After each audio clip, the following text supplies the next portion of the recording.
नमो नमः बच्चों।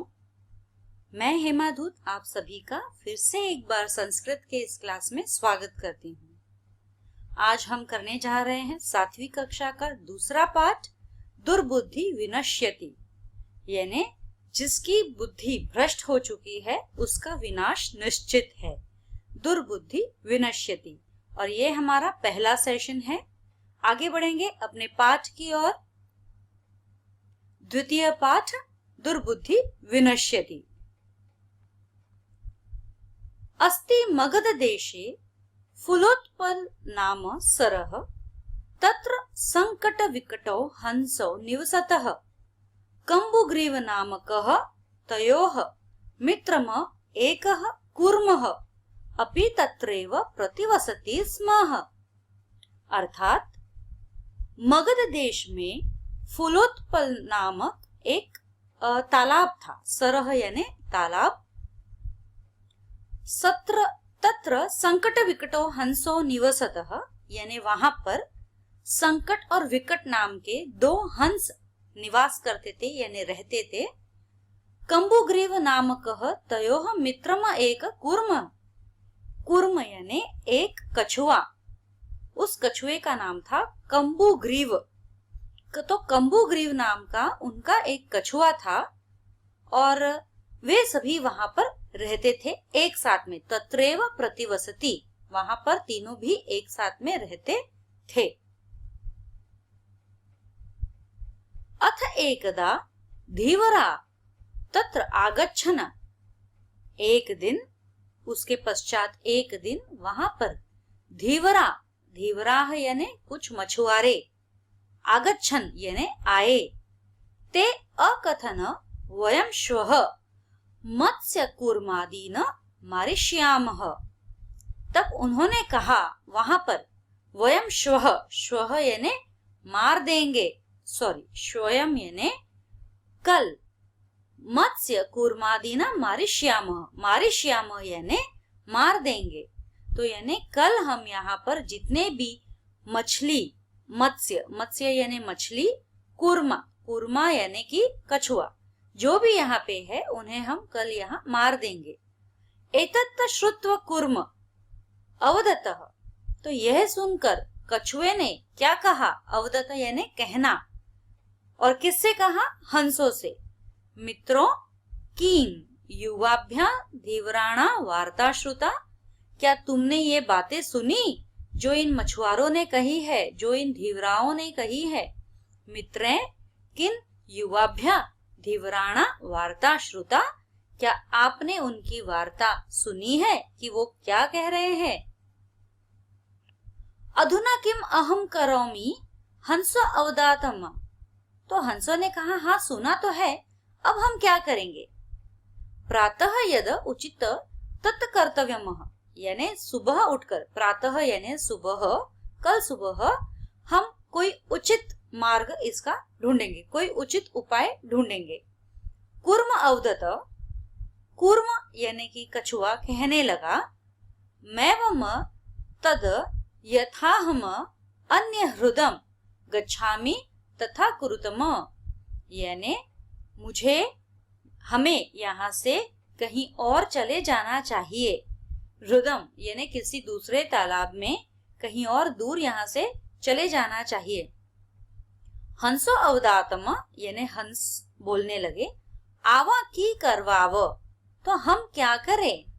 कूर्म अवदत अहम युवाभ्या सह आकाश मार्गेण अन्यत्र गंतुम इच्छामि।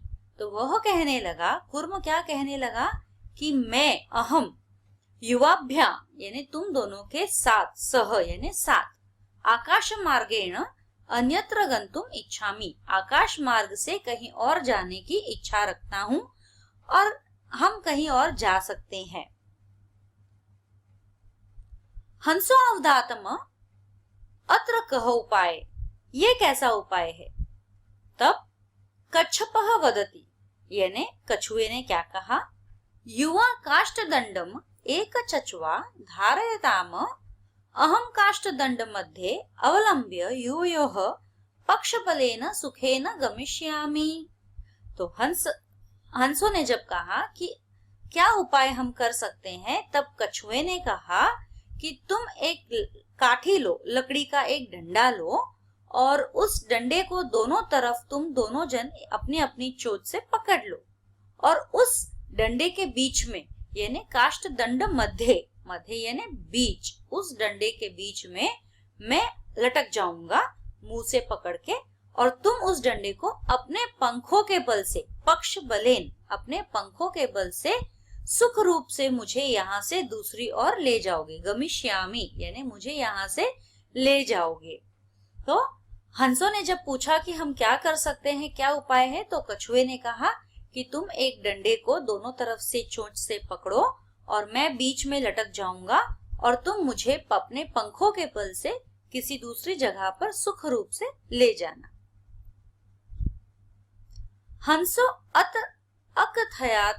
अकथयताम संभवति एषः उपाय, किंतु अत्र एकः अपायोपि वर्तते। तो हंसों ने कहा कि यह तो एक बहुत ही अच्छा उपाय है, लेकिन इस उपाय में एक तकलीफ भी है, एक बुरी बात भी है, इसमें कुछ और बुरा भी घटित हो सकता है।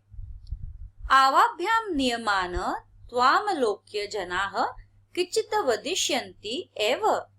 अगर हम तुम्हें जब लेकर जा रहे हैं, उस वक्त अगर तुमने बीच में अपना मुंह खोला कुछ भी बोलने के लिए, तो उसी वक्त तुम्हारी मृत्यु हो सकती है। यदि त्वम उत्तर दास्यसि तदा तव मरण निश्चितमः, यानी कि अगर जाते समय किसी ने भी कुछ भी कहा तो तुम तो गुस्से में आकर अपना मुंह खोल दोगे उन्हें बोलने के लिए, जवाब देने के लिए, तो उससे क्या होगा, तुम गिर जाओगे और तुम्हारी मृत्यु हो जाएगी। वो हम कभी नहीं चाहते हैं। अतः त्वम अत्रैव वस, तो इसलिए हम यहीं रहेंगे। तत् श्रुत्वा क्रुद्ध कूर्म अवदत् किमहं मूर्ख उत्तर न दास्यामि कदाचिपि न वदिष्यामि, अतः अहम यथा वदामि तथा युवा कुरुतम। तब कूर्म जो है यानी कछुआ जो है वो क्रोधित हो गया और उसने कहा, क्या मुझे इतना बेवकूफ समझ रखा है कि मैं उत्तर दूंगा किसी को भी अपनी जान की परवाह किए बिना? बिल्कुल नहीं, मुझे मेरी जान बहुत प्यारी है, मैं किसी को भी कोई भी उत्तर नहीं दूंगा और मैं वैसा ही करूंगा जैसे तुम दोनों मुझे करने के लिए कह रहे हो, यानी मैं कुछ भी नहीं बोलूंगा, मैं चुप रहूंगा और जिस तरह से मैं तुमसे वादा करता हूं कि मैं चुप ही रहूंगा। So what did we learn today? आज हमने ये पढ़ा है इस स्टोरी के बारे में कि एक तालाब था जिसमें कछुआ और दो हंस, ये तीन मित्र एक साथ रहते थे बाकी सभी जीव जंतुओं के साथ में। और उन जीव जंतुओं में एक दिन वहां पर उस तालाब में कुछ मछुआरे आए जो कहने लगे कि यहाँ पर हम कल आकर इन सभी मछलियों को और कछुए को हम मार डालेंगे।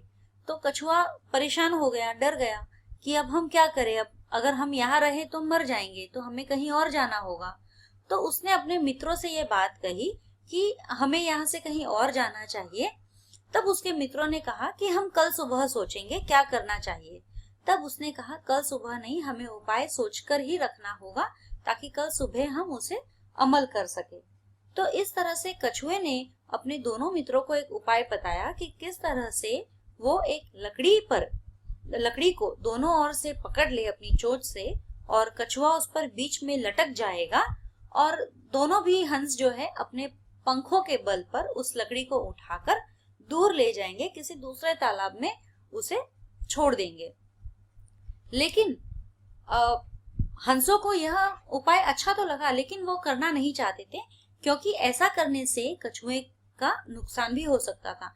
क्योंकि कछुआ जो है उसका स्वभाव थोड़ा क्रोधित होता था, काफी स्वभाव थोड़ा गर्म मिजाज का रहता था। तो हंसों ने कहा कि अगर हम ऐसा करेंगे, रास्ते में अगर कभी किसी ने तुम्हें देखकर इस तरह से लटकते हुए देखकर कुछ कहा तो हम क्या करेंगे? तुम तो अपना मुंह खोल दोगे उन्हें जवाब देने के लिए, और जैसे ही तुम मुंह खोलोगे वैसे ही तुम ऊपर से नीचे गिर जाओगे और उसी समय तुम्हारी मृत्यु हो जाएगी। तो हम ऐसा नहीं चाहते हैं क्योंकि यह इसमें तकलीफ है कि ऐसा हो सकता है, तुम्हारी मृत्यु हो सकती है। तब कछुए ने कहा, क्या तुमने मुझे पागल समझ रखा है? क्या मैं जवाब दूंगा? बिल्कुल नहीं, कदापि नहीं। मैं तुम्हें वचन देता हूँ कि जब तुम मुझे ले जा रहे होंगे तब मैं किसी को भी कोई भी जवाब नहीं दूंगा, क्रोधित भी नहीं होऊंगा। तुम उसकी चिंता मत करो, तुम सिर्फ मुझे यहाँ से दूसरी जगह ले जाने का प्रबंध करो। जैसे कि मैंने तुम्हें कहा है, एक लकड़ी लो, लकड़ी के दोनों छोर को तुम अपनी चोंच में पकड़ो, मैं बीच में लटक जाऊंगा और तुम मुझे यहाँ से सुख रूप शांति से उड़ाते हुए किसी दूसरे स्थान पर ले जाओगे। ऐसा करके अब आगे का पार्ट जो है हम अगली बार पढ़ेंगे, अगले सेशन में पढ़ेंगे। इस पहले सेशन में मैं आधा ही पार्ट करा रही हूँ, बाकी आधा पार्ट मैं आपको दूसरे सेशन में कराऊंगी। और इसके साथ ही मैं अभी अपना सेशन यहाँ पे समाप्त करती हूँ। मैंने आपको इसकी पूरी जानकारी भी दे दी है। फिर भी एक और बात बताना चाहूंगी, यह जो है एक पंचतंत्र किताब जो है, पंचतंत्र एक किताब है, कहानियों की किताब है। ये कहानी जो है उससे ली गई है। और इन कहानियों में एक विशेषता यह है कि यह हमें सीख देती है कि हमें कभी भी अपने दोस्तों से, जिन्हें हम बहुत मानते हैं, जो वादा करते हैं, उनसे वो वादा, दिया हुआ वादा हमें नहीं तोड़ना चाहिए, क्योंकि ऐसा करने से नुकसान हमारा ही होगा। तो इसमें दोस्ती का महत्व बताया है, इसमें वादे का महत्व बताया है। तो पंचतंत्र की कई कहानियां ऐसी है जो हमें सीख देती है, जिनसे हम सीख ले सकते हैं। तो इसके साथ ही मैं अपना आज का सेशन यहाँ पर समाप्त करती हूँ और हम मिलेंगे अगले सेशन में फिर से। तब तक के लिए धन्यवाद।